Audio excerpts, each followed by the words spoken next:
नमस्कार। हम जेपी द्विवेदी भोजपुरी साहित्य रचना आलोचना चैनल से रउआ सभे के स्वागत करतानी। आज पुस्तक समीक्षा सत्र में हमरा भी जौन पुस्तक बाटे कहला बिनु रहलो न जाए, रचनाकार रचनाकार शशि रंजन मिश्र सत्यकाम जी, विधा काव्य संकलन, प्रकाशन वर्ष 2026, प्रकाशन संस्थान भोजपुरी प्रकाशन नई दिल्ली। भोजपुरी प्रकाशन नई दिल्ली सर्वभाषा प्रकाशन समूह के एगो प्रकाशन बाटे। तो एक पंक्ति में अगर कुछ कहल जाए ये पुस्तक के बारे में तो हम ही कह सकीला कि कहला बिन रहलो न जाए से बोलत बतियावत कुछ बात। भोजपुरी के एगो सुपरिचित साहित्यकार, पेशा से सॉफ्टवेयर इंजीनियर, एगो निहायत सोचबग मनई शशि रंजन मिश्र जी की नौकी कृति कहला बिन रहलो न जाए अपने मथेला के सार्थक सिद्ध करत कृति हवे, जौन अपना में 47 गो कविता, गीत, फ्री वर्स रचना के समेट ले बिया। भोजपुरी भाषा के समृद्ध आ समथिर बनावे में लागल एगो संस्था आखर के खोज हमें शशि रंजन मिश्र जी। लेखन के गुण अनुवांशिक रूप से उनका मय खून में बहत रहेला। यह कृति से पहलहू वहां के 3 गो पोथी आ चुकल बाटे। भोजपुरी भाषा खातिर कुछ अलग हट के काम कइल उनकर स्वभाव बन चुकल बा, जौना के परिणति खोता आ लबेद के रूप में भोजपुरी साहित्य जगत के सोझा परसा चुकल बाटे। भोजपुरी के पत्र पत्रिकन में वहां के उपस्थिति अक्सरहा भेटात रहले। यह संग्रह के सबसे मजबूत पक्ष सामाजिक सरोकार बाटे। कवि समाज में बढ़त असमानता, भ्रष्टाचार, दिखावा आ आम आदमी के पीड़ा के बहुत सहज भाषा में उकरले बाणे। मिलल जमाना जैसन कविता में समय के बदलाव आ सामाजिक विडंबना पर व्यंग कइल गइल बा, जहां ई भाव उभर के आवेला कि ईमानदार आदमी संघर्ष में बा आ व्यवस्था में कई जगह उलट स्थिति दिखाई दे रहल बाटे। कवि के नजर खाली शिकायत करे वाली नहीं खे, उ पाठक के भीतर सवाल पैदा करल चाहत बाणे।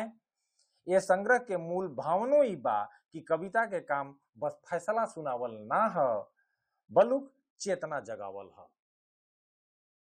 ये पुस्तक के एगो और खास आकर्षण भोजपुरी भाषा के प्रति कवि के गहिर लगाव बाटे।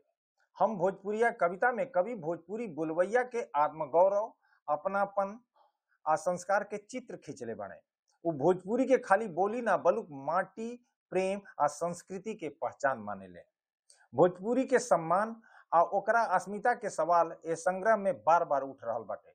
कवि चिंता जता रहल बाड़े कि बाजारवाद आ गलत प्रस्तुति का चलते भोजपुरी के असली संस्कार पीछे छूटल जा रहल बा। उ लोकगीत, परंपरा आ भाषा के गरिमा बचावे खातिर अपने रचनन में अक्सरहा आवाज उठावत दिखाई दे रहल बाड़े। कवि के लोग से गहिर जुड़ाव बा। रात के बखान जैसन रचना में गांव के रात, प्रकृति, चांद, झिंगुर, हवा आ वातावरण के बहुते सुंदर चित्रण मिल रहल बा। यह कविता में भोजपुरी लोक संवेदना, प्रकृति प्रेम के मधुर रूप में दिखाई दे रहल बाटे। कवि के भाषा में गांव के गंध बा। साधारण दृश्य के काव्यात्मक बनावे के कला में माहिर कवि शशि रंजन मिश्र जी के भोर कविता के भाव आ प्रस्तुति देखे जोग बा। सोन चिड़ैया चहकी अंगनमा में नाचत आई भोर, ललकी किरनिया के डोली से उतरी जगमग करी अजोर। सोन चिड़ैया चहकी अंगनमा में नाचत आई भोर।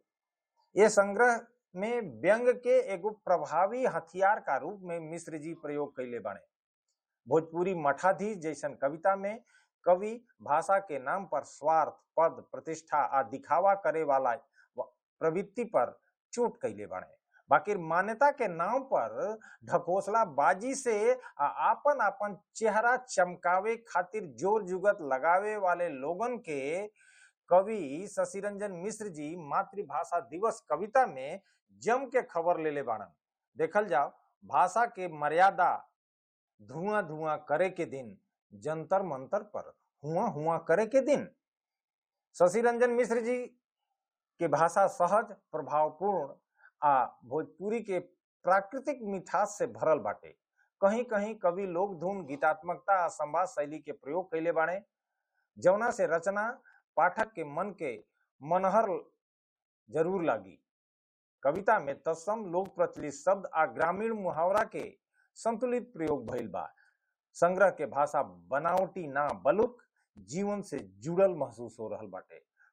कुछ रचना में सामाजिक आक्रोश के स्वर बहुत तीखर हो गई बा, जेकरा से कुछ पाठक के भावनात्मक दूरी महसूस हो सकेला। बाकी री तीखापन कवि के समय के प्रति बेचैनी आ जिम्मेदारी से जुड़ल बाटे। कुल मिला के कहला बिनु रहलो न जाए एगो जागरूक, संवेदनशील आ सामाजिक चेतना से भरल भोजपुरी काव्य संग्रह।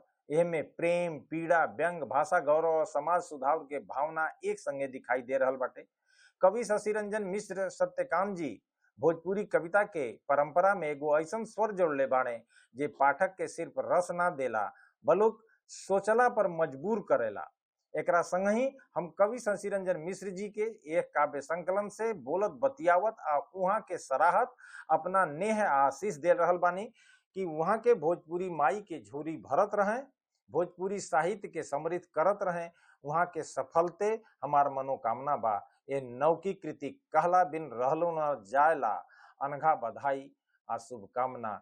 एक बार फिर से हम रउआ लोगन के बता दें कि ये पुस्तक कहला बिन रहलो न जाए, रचनाकार शशि रंजन मिश्र, सत्यकाम, विधा काव्य संकलन, प्रकाशन वर्ष 2026, अब प्रकाशन संस्थान भोजपुरी प्रकाशन नई दिल्ली बाटे। एगो और खास बात जौने संकलन से जुड़ल बाटे वो ई बा कि संकलन मैथिली भोजपुरी अकादमी के प्रकाशन सहयोग योजना के अंतर्गत प्रकाशित भइल बाटे।